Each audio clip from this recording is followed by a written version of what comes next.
Yes, so we're now joined by our correspondent in Tanzania, Daniel Kijo. Daniel, a very good afternoon to you. Some powerful points made there by the former president, Thabo Mbeki, at that Blue Economy Round Table. As you give us a sense about what to expect ahead of Saturday's lecture, perhaps talk to us about how important this joint collaboration between the Thabo Mbeki Foundation as well as the Mimoer Foundation are.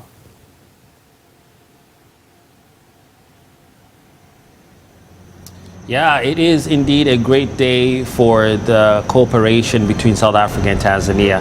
Well, as you know, it's not just a collaboration. This is a meeting of the minds that goes way back. Tanzania, under leaders Julius Nyerere, was at the heart of Africa's liberation movements. Now, teaming up with the Thabo Mbeki Foundation, which has been driving the African Renaissance agenda, is like reigniting that same fire for today's challenges.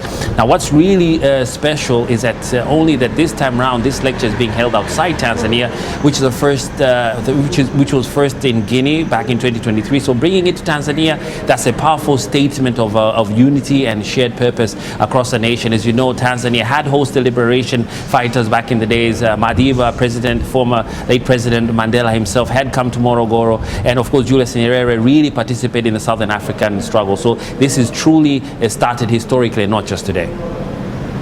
Take us then through what will be happening until Saturday to that main event before Africa Day on Sunday.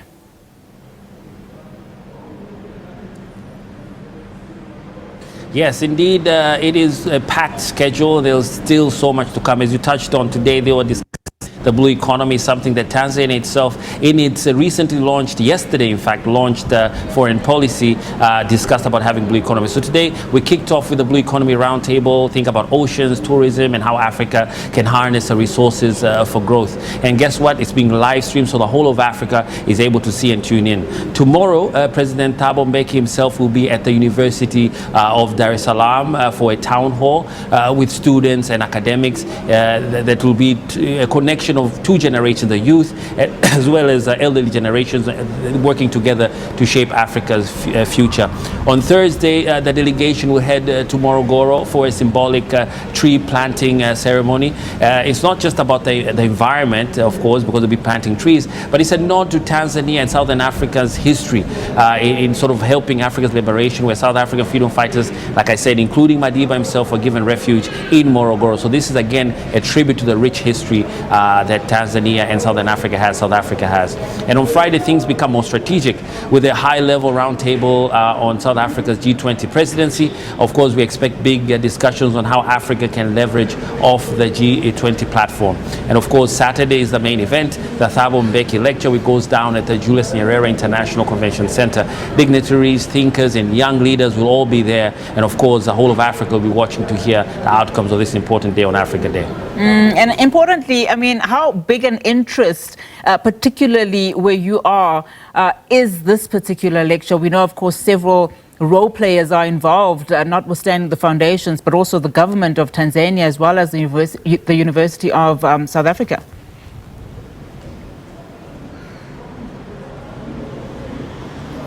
Indeed, the excitement is real for sure, because from the government, South African government, Tanzanian government, and other Southern African governments to university, to young activists. This is an election year, so young activists are going to be following up this really closely, because it's not just, it's hoped that it's not going to be just another talk show.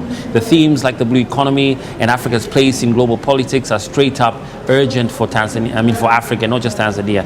And now about maybe the keynote speakers, we don't have a name yet, but if you look at past years, we've had giants like the late President Benjamin Mkapa and the veteran diplomat Ahmed Salim, who also spoke. So you bet will be someone very serious, a serious heavyweight who has a great vision for Africa, will be delivering that speech. So there's a lot of excitement online, a lot of chatter, and obviously it's a beautiful blend between history, learning from the past, and trying to revive the spirit of African Renaissance, like President Mbeki is pushing for.